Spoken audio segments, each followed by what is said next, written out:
Après 33 ans de prison, Daniel Jolivet pourrait être un homme libre dès vendredi. Jacques Audrey, bonsoir. Son avocat a plaidé aujourd'hui. On sait qu'il dit depuis 33 ans qu'il est innocent.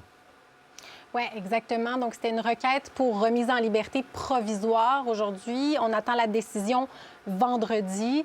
Le temps, en fait, on dit provisoire, Patrice, parce que c'est le temps de l'enquête donc, qui est menée par le groupe de révision des condamnations criminelles. Une enquête donc, qui a été déclenchée notamment parce que le ministre fédéral de la Justice, Sean Fraser, a admis plus tôt cet automne qu'il y avait des motifs raisonnables de croire que M. Jolivet avait été victime d'une erreur judiciaire. Et ça découle du DPCP qui a aussi admis donc cet automne que M. Jolivet aurait pu donc ne pas avoir droit à un procès juste et équitable, un procès qui remonte, je vous rappelle, à 1994.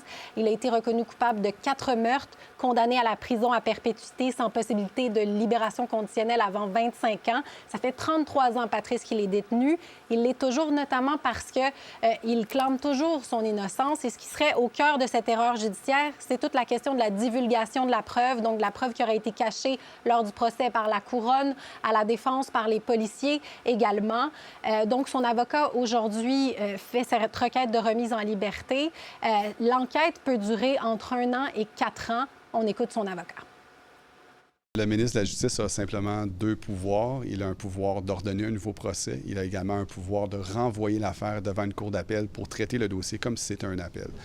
Il ne peut pas acquitter une personne. Il ne peut pas arrêter les procédures contre une personne. Il peut simplement casser la condamnation et renvoyer l'affaire devant les tribunaux.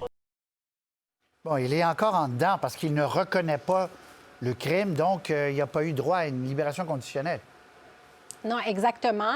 Et cette saga judiciaire, elle est complexe. Il y a plusieurs chapitres, dont regardons la chronologie ensemble. En 1994, il est reconnu coupable. En 1998, la Cour d'appel du Québec ordonne la tenue d'un nouveau procès.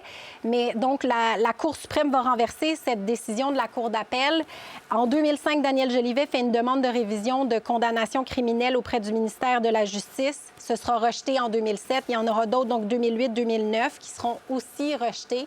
Et on est donc devant cette demande de remise en liberté dont on devrait avoir le résultat vendredi. On va écouter M. Jolivet. Ça date du 2 octobre dernier, lorsqu'il a appris donc que le DPCP là, faisait ses admissions. On écoute. Moi, je suis innocent. Ça fait 33 ans que je suis en prison. Tous les matins que je me lève, là, je me dis « Oh non, pas encore, pas encore ». À chaque matin, je dis ça. Puis, ben c'est un combat, là. Qu'est-ce que vous voulez que je fasse? Moi, là, je peux rien faire. Ça lui a pris moins de temps à me déclarer coupable qu'à reconnaître que je suis innocent, là. Puis, ils n'ont pas fait ça encore. On attend. Vendredi, donc. Merci, Jacques Audrey. Au revoir. Au revoir.